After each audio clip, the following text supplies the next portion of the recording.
will see how to draw a house in this video with the help of shapes, rectangle and circle. Are you ready?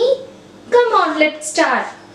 Now we're going to draw one rectangle.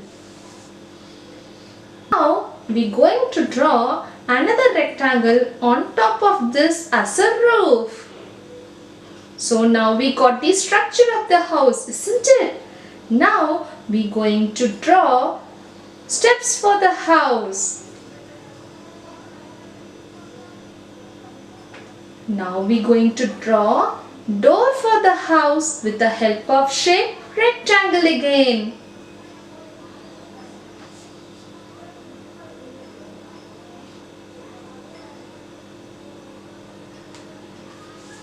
We have to draw a window for the house, isn't it? So onto the right, I am going to draw a window. We will decorate the house by giving another window on the roof.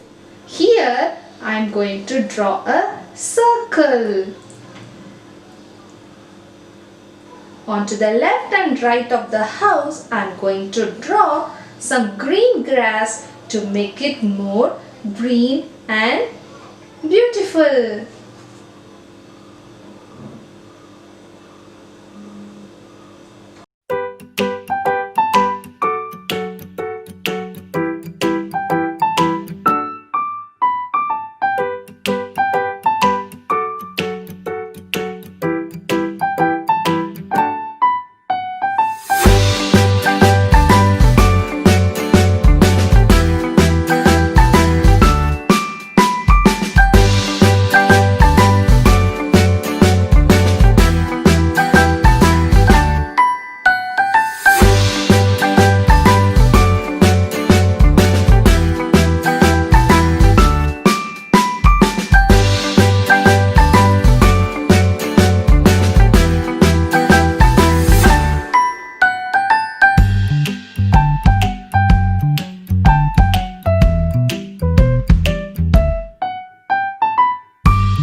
A beautiful house, isn't it? Thank you kids for watching this video. We will see in the next video. Bye.